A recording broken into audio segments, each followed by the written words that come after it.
ngi gërëm ñëpp di remercier aussi le modérateur nga xam ne permettre nañu ñu tënk mbir yi li may wax lu gàtt la rek mooy dañu wax fi rupture bi nag ñu bëgg ko ñu bañ ko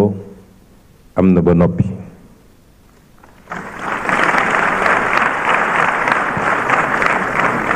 te luy jëm kanam rek la parce que ñun ni ñu defee politique ba egg si fii ni mu wuuteeg li ñu xamee woon noonu la ñuy wuutee ci ni ñu yoree réew mi am na ci élément rupture yoo xam ne li ñu def ci ndigalu président de la république mooy càmbar teytu la ñu fekk ci réew mi loolu ci boppam mën na bañ a doon rupture donte nag defe naa guléet ñu def ko te boobu jamono ay texte ñoo ko santaane woon waaye li gën a firndeel rupture bi mooy gannaaw bi ñu ko defee ba gis li ñu gis mu doon loo xam ne jàpp naa ni li ëpp ci ñiy wootewu ci politique bu doon ñoom dañuy gaaw làq ko ndax conséquences yi ci mën a am ñu ne dañuy def exercice de vérité jàkkaarloog askan wi de leen lii lañ fi fekk jàkkaarloog suñuy nawle di suñuy partenaire ne leen lii lañ fi fekk loolu ku ko mënul inscrire ci acte de yi gën a rëy ci acte rupture da ngaa bañ a gis rupture mais li tax loolu war a am te ñu koy saxal Elimane wax na ko léegi mooy ñun lii ñuy liggéey ak li ñu présenté du président Bassirou Diomaye Faye moo koy porté de du premier ministre Ousmane Sonko moo koy porté mais askan wi la ñu bëgg mu porté ko askan wi ndax su ko askan wi porté wul rek mënoo am benn chance de succès mooy quelques bureaucrates yuy tëju am seen documenté waaye boo génnee ci askan wi laaj leen dañ laan ñun xamuñu lu xew consultant bi day wax souvent ni boo demee Malaisie wàcc aéroport jël taxi boo laajee taximan bi ci Plaw Mahathir na la ci wax lu bëri mais boo ñëwee Sénégal wax mu la nga wàcc jël taxi waaye dugal ci bureau yi ñuy ne intellectuel lañ nga laaj leen plan bi fi newoon balaa ñuy ñëw mënuñu ci génneel ñaar wala ñetti aspect kon kan nga planifier parce que on planifie pour le peuple te peuple bi moo ko rapporté moo tax ñuy dalal xel ni lii premier acte kese la président dafa leen digal ni rapport bi ñuy tiire nañ ci bind provisoire loolu la joxe comme digal ñu bàyyi diir bu gàtt ba xam ndax dina am des remontées ay input yoo xam ne mën na enrichir document bi loolu bokkul ak panel yeeg séminaire yeeg porte à porte yeeg yi nga xam ne dañ ko war a def pour nit ñi gën a xam fan la ñu fekk Sénégal ak fan lañ ko bëgg a yóbbu en 2050 donc la démarche elle a été inclusive déjà mais elle va l'être jusqu'au bout étant entendu nag ni en démocratie bu ñu fàtte mukk ni acteur politique day ñëw ak profession de foi ñëw ne askan wi lii laa leen proposé wóoru leen ma ngeen jox ma déroulé ko donc ce sera fondamentalement l'expression et la transcription de la vision d'un homme qui l'a présenté à un peuple ñu wóolu ko ci cadre boobu jox ko mandat bu mandat boobu jeexee day dem évaluation ndax li mu déglante woon ak moom def na ko ou déet kon la démarche participative ne veut pas dire la coproduction d'un programme c'est un programme d'un président de la République moo tax loolu ñuy ut moo tax il faut ñu am un consensus national fort teewul les idées vont s'exprimer les antagonismes opposition dina am pouvoir dina am syndicat dina am waaye nag may wax syndicat yi nii dama yàgg wax il faut ñu dem rebasing social parce que suñuy wax rebasing fii budgétaire et cetera la ñuy yem faut ñu dem rebasing social bu gouvernement defee effort jàkkaarloog askan ne leen réew mi fii lañ ko fekk syndicaliste bu toog dégg ni 4% lañ la waxoon annoncé woon déficit yaa ngi 10%. 73% lañ la waxoon dette yaa ngi 83%. ak yeneen syndicaliste boobu bu jiitalee patriotisme war na xool nu muy moduler waatee ses revendications bu jiitee patriotisme war na may gouvernement boobu un peu de temps mu essayer dabu ba noppi parce que ki ngay laaj mënul joxe lu mu yorut mën nga grève mën nga bloquer mais nit mënul joxe yow mi yor sa kër sa doom bu la nee chaque jour su may dem école dama bëgg nga jox ma 100 000 francs te yow sa salaire yépp boo ko dajalee 150 000 francs la doo ko jox kon nañu xool lan mooy lu raisonnable mooy état bi dañ ko fekk ci benn niveau boobu ñu fekk ko moo tax ñu njëkk a jiital naka la ñuy def ba premier sacrifice yi état bi ci boppam moom moo koy endossé moo tax ñu njëkk a poser le débat sur la réduction du train de vie de l'état lépp lu ñu doon dépenser 50 nañu fexe boo wàññi ko mu dem 30 loolu sooy woot nit ñi ci baax da nga leen ci jiitu moo tax ci fan yi président de la République bi conseil des ministres rek ñu jóge dafa joxe ndigal dinañ dajale syndicat yépp après un travail d'inventaire mais li ñu bëgg ak yéen mooy un pacte social fort basé sur la vérité et la transparence Eliman bële wax na ko léegi ndax ñaari Eliman la d'ailleurs mooy fu ñu toll rek yéen di ngeen xam fu ñu toll di ngeen mën a natal seen bopp te ci accord yi bëri na ci loo xam ne daaru xam ngeen ko ndax yi ñu signé ci dernier temps yépp di paraxe pour bàyyil ñi fi nekk fardo noonu lañ ko defee ci recrutement yu jaarul yoon noonu lañ ko defee ci marché public yu jaarul yoon loolu it il faut que Sénégal yépp d'accord ko ñu ànd xool loolu nuñ koy saafare moo tax ce contrat social dinañ leen ko proposer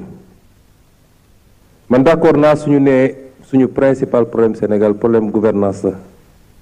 man d'accord naa ci li ñuy jàmbat yépp mi ngi dellu ci gouvernance moo tax ce sera au cœur c'est déjà ci li ñu jot a dawalagum ñépp gis nañ ni problème gouvernance yitteel nañu du yem rek ci li fi weesu ndax loolu il faut mënuñu ko passer par perte de profit mais ni ko président daal bi waxee keroog day jublu it ci képp koo xam ne yaa ngi ànd ak ñun ci liggéey bi depuis le planton jusqu'au président de la République nag ñu xam ni ku ñu confier responsabilité dërëmu askan wi la loolu réew mu la ko gën a réussir mu la gën a développer rawatina nag réew yoo xam ne sa koom sa doole bëriwul kenn ku ne bëgg di damm ci poosam loolu mënul ne et donc loolu aussi on est tout à fait d'accord wax nañu def nañu diagnostic ñëpp gis nañu diagnostic bi da nga koy lënkale waat ak li ñu wax ci état des lieux bi ñu fekk réew mi moo tax loolu mënul ànd ak li sama yaay ji wax gis nga na gaaw rek moo ñu andi fi ñu nekk nii na gaaw rek moom xam na ni ceeb soo koy bay da ngay jëmbët dem repiquer man bay naa ceeb xaw ma ndax xale bi di ngeen repiquer nga delluwaat repiquer bàyyi dem toog bàyyi temps bu mu màggee di ko surveiller picc yi bañ a jaar foofu ba mu yegg fu ñu ko war a góobee nga góob doog a dem yóbbu ci machine loolu est-ce que dañ koy def ci benn fan gis nga na gaaw kuy ko ne bëgg nga mu gaaw parce que bëgg gaaw am résultat mais loolu wala yóbbee ci parax-paraxe ku ñu premier jour bi nga toog yaa ngi naan dans 5 ans nag war naa taxawaat jàkkaarloog réew mi donc il faut ma gaaw def ay affaire mooy andi nga dem lépp lu ëpp la réew mi àttan pour tabax ay bâtiment tabax ay stade tabax ay tali ñu ne wiiw liggéey na waaye laa ngi fiy bàyyi loo xam ne say sëtaat sax duñ ko àttan moo tax kuy tabax da nga koy def ci tey ak dal li am solo rek mooy étape boo toll rek na nga ko def ba mu mat sëkk ba sécuriser ko def fondation def chaînage bàyyi mu wow nga yëkkati say mur def chaînage bàyyi mu wow nga doog a teg toiture ci jamono ci loolu la ñu woo Sénégalais yi teewul nag loolu sax da ngay jox occasion ma leeral dara ndax Sénégal dafa bëri dafa am ñoo xam ne dañuy bëgg a seppi dara ci contexte am yóbbu ko fu mu yeggul suñu nee vision 2050 tekkiwul dañ ne Sénégalais toog leen di muñ ba 2050 loolu tamit foo mu leer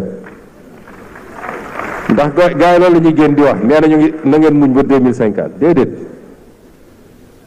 nun dañoo bëgg étage immeuble 10 étages waaye nag jàpp nañ ni weer wu ne wala ñetti weer yu ne mën na am benn étage pare donc mais 2050 10 étages yi dina mat loolu moo andi vision 2050 mais ñu teg ko génne leen déjà juróomi at yi jiitu lan lañ ci fas yéene def te ku ko gis xam ni lu ambitieux la kon yu mel noonu jar naa leeral xam nañu fi ngeen di waxee bu baax a baax a baax waaye dañuy woo sénégalais ñu ànd ak tey ak dal ak muñ ndax li yàqu démb la yàqu ba noppi feebar balaa muy feeñ ci yaram ñuy gis picc naan picc bi lan la fekk dugg na ci yaram bi bu yàgg boo ko bëggee faj nag ndànk-ndànk nga koy faje wax nañu mbirum souveraineté ku xam suñu combat politique xam ni souveraineté moo ko lal ak patriotisme ci bépp xeetu souveraineté te dina firndelu ci ni ñuy doxalee waaye dafa am yoo xam ne boo koy liggéey ci document yu mel ni du lépp la ñuy exposé au détail du lépp la ñuy exposé au détail te léeg-léeg dañuy wax kuy yoot du sëqët waaye lépp lu ñu mën a jël position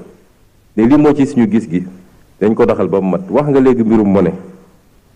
mais ñun biñ ñëwee dañoo fekk suñu position dafa mës a nekk di monnaie bii la ñu soxla pour defar réew mi suñ ko mënee am ci cadre yi ñu fi fekk ba pare wasalaam ndax cadre yooyu dafa doon ensemble sous-régional yu ñu liggéey pendant ces années am na lu ci manqué waaye am na aussi ay atu yu am solo bu ñu naxantee ba sonn mënuñu ko faa am dinañ jël suñu responsabilité xam nga loolu la ñu yàgg a wax waaye ñun biñ ñëwee toog dañoo ñëw rek fekk ñiy liggéey ci loolu notamment la banque centrale ñëw présenté ñu ay liggéey yoo xam ne def nañ ko ba pare yoo xam ne la ñuy mbébét ñun lépp ci monnaie ma nga ca loola kon la ca des mooy accompagner processus bi ba ñi ci war a àddu muy la conférence des chefs d'État ak yooyu def li ñu war a def la ñu bëggoon ñun ne lii suñ ko amee méngoo na monnaie bi dina méngoog suñu koom ñu am ko ci cadre sous-régional bi moo gën suñ ko mënoon am ci cadre CEDEAO c'est mieux encore loolu tax dugg na ci document bi peut-être feeñul ci présentation bi mais document rapport bi suñ ko tiiree di ngeen ko gis mais lu ñuy liggéey la méthodiquement graduellement parce que c'est des questions d'une particulière sensibilité mais musuñoo dellu gannaaw ci li nga xam ne moo ne woon suñu position kon yii laa bëggoon ci gàttal yokk ci xalaatin bi mais li ëpp solo ci li may wax man mooy lancer un appel aux Sénégalais son excellence le président de la République dina wax ak askanam réew li koy defar mooy am njiit yu am gis-gis te jub muy benn am gis-gis te jub te lii ñu fi exposé tey am na ko wax léegi différence bi dinañu bàyyi aux experts le soin ñu jël li fi nekkoon li ñu fi jëlee ñu comparer kook li ñu andi ñun def nañ liggéey boobu ba pare de mais c'est pas à nous de le sortir tout de suite parce que vous nous direz que c'est subjectif mais ñu bàyyi leen ñu jël li fi newoon comparer kook li ñu andi dinañ gis di ça n'a rien à voir muy benn. bu loolu amee ba noppi nag lu jiit yi baax te amuñu une masse critique du peuple qui comprend les enjeux et qui fait bloc derrière eux dina jafe ñu tabax kon askan wi la ñuy woo ñu def bloc derrière son excellence le président Diomaye Faye def bloc derrière le gouvernement ñu jublu ci liggéey bi brique après brique fi ne ñeen ñi jaar ñëpp ba egsi fii ñu egg ñoom ci tànk yooyu la ñu teg Sénégal fi mu toll nii doon te bëggoon nañ buñ koy door ñu fekk au moins li ma wax keroog ci conférence de presse bi fekk réew mi nekk au rez-de-chaussée ndax dañoo ñëw fekk ko au 3e sous-sol foo ñu remonter pente bi waaye à un peuple déterminé rien mais absolument rien n'est impossible kon loolu mooy fi may daanale ñu ngi leen di gërëm leen sant merci